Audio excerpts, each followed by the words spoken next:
पहला क्वेश्चन है, हाल ही में विश्व प्रवासी पक्षी दिवस कब मनाया गया है? तो अभी 8 अक्टूबर को विश्व प्रवासी पक्षी दिवस मनाया गया। तो इस क्वेश्चन का बी ऑप्शन सही है। अच्छा, ये विश्व प्रवासी पक्षी दिवस सुन के कुछ याद आया? अभी 14 मई को भी मैंने आपको बताया था कि विश्व प्रवासी पक्षी दिवस मनाया गया।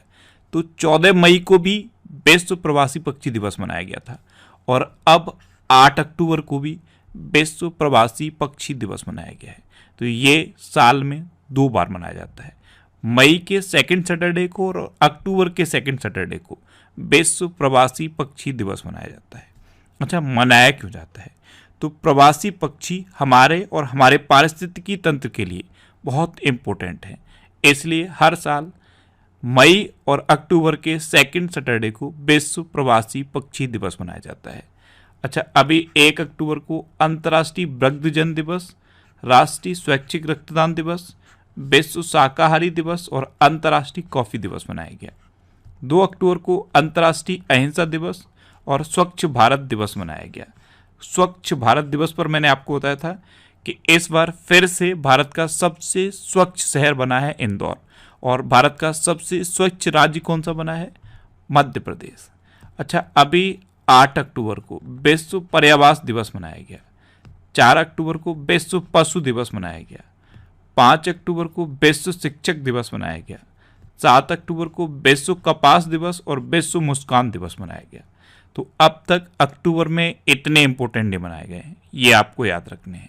अच्छा, आज की इस वीडियो का हम टारगेट रखते हैं 40,000 लाइक का। तो अगर ये वीडियो आपको अच्छा लगता है, हेल्पफुल लगता है, तब आप इस वीडियो को लाइक और शेयर जरूर किया करो। और मैं आपको भी बोलता हूँ, डेली मॉर्निंग में उठकर सबसे पहले अपने लिए एक टारगेट फिक्स करो, चाहे छोटा सा ही टारगेट फिक्स करो, लेकिन डेली मॉर्निंग में उठकर सबसे पहले अपने लिए एक टारगेट फिक्स करो और फिर अपना पूरा दिन उस टारगेट को अचीव करने में लगा दो। आपकी लाइफ ऑटोमेटिकली अच्छी हो जाएगी। अच्छा, 8 अक्टूबर को एक और मोस्ट इंपोर्टेंट डे मनाया जाता है, वो कौन सा है? Indian air force day. ये 8 अक्टूबर को मनाया जाता है, ये याद रखना है, एग्जाम में पूछा जाता है। इंडियन एयरफोर्स डे ये 8 अक्टूबर को मनाया जाता है। क्यों मनाया जाता है? क्योंकि 8 अक्टूबर 1932 को इंडियन एयरफोर्स की स्थापना हुई थी। नेक्स्ट क्वेश्चन है, हाल ही में भारत और किस देश के बीच व्हाइट शिपिंग इंफॉर्मेशन एक्सचेंज समझौता हुआ है? तो अभी अपने देश भारत और न्यूजीलैंड के बीच व्हाइट शिपिंग इंफॉर्मेशन एक्सचेंज समझौता हुआ। तो इस क्वेश्चन का सी ऑप्शन सही है। भारतीय नौसेना ने समुद्री क्षेत्र में पारदर्शिता को बढ़ावा देने के लिए न्यूजीलैंड की रॉयल नेवी के साथ ये व्हाइट शिपिंग इंफॉर्मेशन एक्सचेंज समझौता किया। अब न्यूजीलैंड, तो ये है मैप में न्यूजीलैंड। न्यूजीलैंड की कैपिटल क्या है? वेलिंगटन। न्यूजीलैंड की करेंसी क्या है? New Zealand dollar. और न्यूजीलैंड के प्रेजेंट टाइम पे प्राइम मिनिस्टर कौन है? Jacinda Ardern. नेक्स्ट क्वेश्चन है, हाल ही में कौन AMFI के पुनः अध्यक्ष चुने गए? तो AMFI इसकी फुल फॉर्म क्या है? Association of mutual funds in India. इसके नए अध्यक्ष चुने गए हैं A बाला सुब्रमण्यम। तो इस क्वेश्चन का बी ऑप्शन सही है। ये हैं A बाला सुब्रमण्यम और यही AMFI के नए अध्यक्ष चुने गए। अच्छा, अभी UAPA ट्रिब्यूनल के पीठासीन अधिकारी बने हैं Dinesh Kumar. Bank of India mutual funds के CEO बने हैं मोहित भाटिया। संजीव किशोर ने महानिदेशक आयुक्त के रूप में पदभार ग्रहण किया है। और भारत निर्वाचन आयोग ने पंकज त्रिपाठी को अपना नेशनल आइकन घोषित किया है। नेक्स्ट क्वेश्चन है, हाल ही में वायु प्रदूषण को नियंत्रित करने के लिए किस राज्य ने एंटी डस्ट अभियान शुरू किया? तो अभी दिल्ली ने सर्दी का सीजन शुरू होने से पहले वायु प्रदूषण को नियंत्रित करने के लिए एंटी डस्ट अभियान शुरू किया। तो इस क्वेश्चन का सी ऑप्शन सही है। दिल्ली के पर्यावरण मंत्री हैं गोपाल राय। इन्होंने क्या किया है? 14 सूत्री एंटी डस्ट कार्यक्रम बनाया है, जिसमें जो निर्माण स्थल हैं उनके लिए 14 रूल्स बनाए गए हैं, और जो निर्माण स्थल हैं वहां पे इन 14 रूल्स को फॉलो करना है। जो भी फॉलो नहीं करेगा उस पर कठोर कार्रवाई होगी। नेक्स्ट क्वेश्चन है, हाल ही में किसके नाम पर देश का पहला बहुकला सांस्कृतिक केंद्र खोलने की घोषणा की गई। तो अभी नीता अंबानी के नाम पर मुंबई के बांद्राकुरा इलाके में ये बहुकला सांस्कृतिक केंद्र खोलने की घोषणा की गई। तो इस क्वेश्चन का बे ऑप्शन सही है। नीता अंबानी की बेटी हैं ईशा अंबानी। ईशा अंबानी ने मुंबई के बांद्राकुरा कॉम्प्लेक्स में नीता मुकेश अंबानी सांस्कृतिक केंद्र खोलने की घोषणा की है। नेक्स्ट क्वेश्चन है, हाल ही में आई रिपोर्ट के अनुसार बाल विवाह के मामले में सबसे खराब स्थिति किस राज्य की है? तो अभी एक रिपोर्ट आई है, इस रिपोर्ट के अकॉर्डिंग बाल विवाह के मामले में सबसे खराब स्थिति है झारखंड की। तो इस क्वेश्चन का ए ऑप्शन सही है, यानी कि सबसे ज्यादा बाल विवाह झारखंड में होते हैं और दूसरे नंबर पे पश्चिम बंगाल है। अब झारखंड, तो ये है मैप में झारखंड। झारखंड की कैपिटल क्या है? रांची। झारखंड के चीफ मिनिस्टर कौन है? हेमंत सोरेन। और झारखंड के प्रेजेंट टाइम पे गवर्नर कौन है? रमेश बैस। अच्छा, अभी खाद्य सुरक्षा एटलस वाला तीसरा राज्य झारखंड बना। पहला बिहार है, दूसरा उड़ीसा है और अब तीसरा झारखंड बन गया है। झारखंड सरकार ने ब्रिटिश उच्चायोग के साथ छात्रवृत्ति समझौता किया है। जून माह की रर्बन मिशन डेल्टा रैंकिंग में झारखंड टॉप पर रहा और तंबाकू नियंत्रण के लिए झारखंड को WHO पुरस्कार मिला है। नेक्स्ट क्वेश्चन है, हाल ही में किस बैंक ने स्मार्ट वायर सुविधा शुरू की है? तो अभी ICICI बैंक ने स्मार्ट वायर सुविधा शुरू की। तो इस क्वेश्चन का सी ऑप्शन सही है। स्मार्ट वायर नाम की ऑनलाइन समाधान सुविधा शुरू की है ICICI बैंक ने। अब ICICI बैंक, तो ICICI बैंक की स्थापना कब हुई? 1994 में। इसका हेडक्वार्टर कहाँ पे है? वडोदरा में। और इसके प्रेजेंट टाइम पे CEO कौन है? संदीप बख्शी। नेक्स्ट क्वेश्चन है, हाल ही में किस राज्य सरकार ने दुबई के साथ समझौता ज्ञापन पर हस्ताक्षर किए हैं? तो अभी हरियाणा सरकार ने विभिन्न आर्थिक गतिविधियों में सहयोग के लिए दुबई के साथ समझौता ज्ञापन पर हस्ताक्षर किए। तो इस क्वेश्चन का बे ऑप्शन सही है। अब हरियाणा, तो ये है मैप में हरियाणा। हरियाणा की कैपिटल क्या है? चंडीगढ़। हरियाणा के चीफ मिनिस्टर कौन है? मनोहर लाल खट्टर। और हरियाणा के गवर्नर कौन है? बंडारू दत्तात्रेय। अच्छा, अभी दुनिया का सबसे बड़ा सफारी पार्क हरियाणा विकसित करेगा। प्रधानमंत्री मोदी ने फरीदाबाद में अमृता अस्पताल का उद्घाटन किया। हरियाणा ने chief minister equal education relief assistance and grant यानी कि चिराग योजना शुरू की। हरियाणा के मुख्यमंत्री ने पुलिस के लिए स्मार्ट बीट प्रणाली शुरू की है।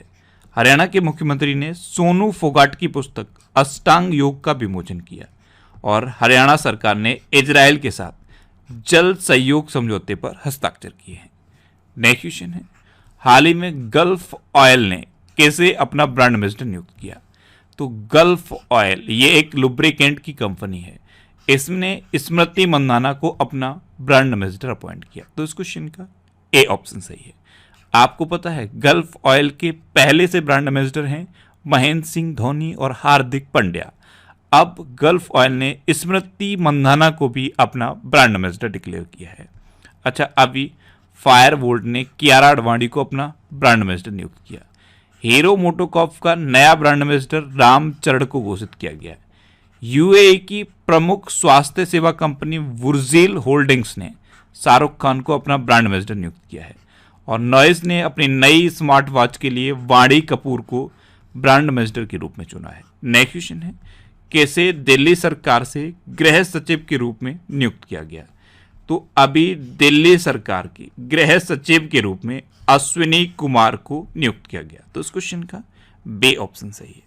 ये हैं 1992 बैच के IAS अधिकारी अश्विनी कुमार और इनको अभी दिल्ली सरकार के गृह सचिव के रूप में नियुक्त किया गया है। नेक्स्ट क्वेश्चन है, हाल ही में भारत और किस देश ने न्यू एनर्जी टास्क फोर्स की घोषणा की? तो अभी अपने देश भारत और अमेरिका ने न्यू एनर्जी टास्क फोर्स की घोषणा की। तो इस क्वेश्चन का सी ऑप्शन सही है। अब अमेरिका, तो अमेरिका के प्रेसिडेंट कौन है? Joe Biden. अमेरिका में एक दशक के बाद पोलियो का पहला मामला दर्ज किया गया। अमेरिका की सीनेट ने गन कंट्रोल विधेयक पारित किया। आरती प्रभाकर को अमेरिका के राष्ट्रपति के विज्ञान सलाहकार के रूप में नियुक्त किया गया। भारत, इजराइल, UAE और US ने एक नया I2U2 समूह बनाया है। और अमेरिका में निर्मित सुपर कंप्यूटर फ्रंटियर ने जापान के फुगाकू को पीछे छोड़ दिया है। नेक्स्ट क्वेश्चन है, हाल ही में किस राज्य की दिखौ नदी में मछली की एक नई प्रजाति खोजी गई? तो दिखौ नदी ये नागालैंड में है और यहीं पे मछली की एक नई प्रजाति खोजी गई। तो इस क्वेश्चन का बी ऑप्शन सही है। अच्छा, दिखौ नदी में मछली की एक नई प्रजाति खोजी गई। इस नई प्रजाति का नाम पैंथिया डिक्वेसिंस रखा गया है। क्या? पैंथिया डिक्वेसिंस। तो इस नाम को भी आप याद रखिए। अब नागालैंड, तो ये है मैप में नागालैंड। नागालैंड की कैपिटल क्या है? कोहिमा। नागालैंड के चीफ मिनिस्टर कौन है? नेफ्यू रियो। और नागालैंड के गवर्नर कौन है? जगदीश मुखी। नेक्स्ट क्वेश्चन है, हाल ही में राष्ट्रीय खेल 2022 में पूजा पटेल ने योगासन में कौन सा पदक जीता है? ये मोस्ट इंपोर्टेंट क्वेश्चन है। पूजा पटेल, इन्होंने योगासन में गोल्ड मेडल जीता है। तो इस क्वेश्चन का ए ऑप्शन सही है। और ये योगासन में पहला गोल्ड मेडल किसी के द्वारा जीता गया है। तो इनका नाम आप याद रखिए, पूजा पटेल। ये गुजरात की हैं और इन्होंने अभी गुजरात में ही 36वें राष्ट्रीय खेलों में योगासन में गोल्ड मेडल जीता है। नेक्स्ट क्वेश्चन है, हाल ही में 2022 का नोबेल शांति पुरस्कार कैसे दिया गया? तो इस बार का नोबेल शांति पुरस्कार एक व्यक्ति और 2 संस्थाओं को दिया गया। इसमें से व्यक्ति हैं एलेस बियालियात्स्की। ये कहाँ के हैं? ये बेलारूस के एक मानवाधिकार कार्यकर्ता हैं। और 2 संस्था हैं, एक संस्था रूस की है मेमोरियल और दूसरी संस्था यूक्रेन की है सेंटर फॉर सिविल लिबर्टीज। तो इन तीनों को नोबेल शांति पुरस्कार 2022 दिया गया। तो इस क्वेश्चन का डी ऑप्शन सही है। उपयुक्त सभी आप इमेज में देखिए, ये हैं एलिस बियालियात्स्की और ये 2 संस्थाएं हैं मेमोरियल और सेंटर फॉर सिविल लिबर्टीज, जिसमें से मेमोरियल रूस की है और सेंटर फॉर सिविल लिबर्टीज ये यूक्रेन की है। अच्छा, इस तरह की इमेज आपने हर बार जब भी नोबेल प्राइज डिक्लेयर होते हर बार देखी होगी।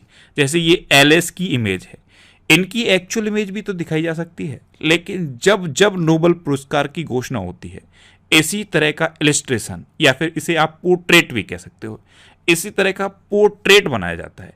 और जितने भी नोबेल प्राइज मिलते हैं, चाहे वो फिजिक्स का मिले, केमिस्ट्री का मिले, साहित्य का मिले या फिर शांति का मिले, इसी तरह के पोर्ट्रेट बनाए जाते हैं। कभी आपने सोचा एक्चुअल इमेज क्यों नहीं दिखाई जाती, पोर्ट्रेट क्यों बनाए जाते हैं? इसके पीछे एक रीजन है। आपको पता है, जब भी किसी को नोबेल प्राइज मिलता है तो पहले उसे नहीं बताया जाता, सीधी घोषणा होती है। जो टीम है, जो इसके पीछे जो संस्था है, वो सीधा घोषणा करती है। अब घोषणा करती है तो सपोज किसी वैज्ञानिक को ये नोबेल प्राइज मिलना है, मान लो फिजिक्स का नोबेल किसी एक पर्टिकुलर वैज्ञानिक को मिलना है। अब कई बार क्या होता है, जो वैज्ञानिक होते हैं वो बैकग्राउंड में काम करते हैं, किसी यूनिवर्सिटी में होंगे, किसी रिसर्च सेंटर में होंगे, वो अपना चुपचाप बैकग्राउंड में काम करते रहते हैं। तो बहुत बार ऐसा होता है कि गूगल पर उनकी इमेज भी नहीं होती, और इमेज अगर कई बार होती भी है तो बहुत बेकार क्वालिटी की होती है। तो इसका एक सॉल्यूशन निकाला गया, इस तरह के इलस्ट्रेशन बनाए गए, इस तरह की पोर्ट्रेट बनाए गए। अब इस तरह के पोर्ट्रेट बनाए जाते हैं और यही पोर्ट्रेट जब भी नोबेल प्राइज की घोषणा होती है यही पोर्ट्रेट दिखाए जाते हैं। अच्छा, एक और क्वेश्चन माइंड में आना चाहिए, ये पोर्ट्रेट बनाता कौन है? तो एक डिज़ाइनर हैं निकलास एल्महेड, ये इस पोर्ट्रेट को बनाते हैं। जितने भी नोबेल प्राइज डिक्लेयर किए जाते हैं इस तरह के पोर्ट्रेट ब्लैक और गोल्डन कलर से बनाए जाते हैं। ब्लैक कलर का यूज और गोल्डन कलर का यूज होता है और इसी तरह के पोर्ट्रेट बनाए जाते हैं। तो ये पोर्ट्रेट कौन बनाता है? निकलास एल्महेड। क्या नाम है इनका? निकलास एल्महेड। नेक्स्ट क्वेश्चन है, हाल ही में किसे समाज सेवा के लिए सेवा रत्न पुरस्कार से सम्मानित किया गया है? तो आरएसएस का एक संगठन है सेवा भारती, इसने समाज सेवा के लिए सेवा रत्न पुरस्कार से रतन टाटा जी को सम्मानित किया है। तो इस क्वेश्चन का सी ऑप्शन सही है।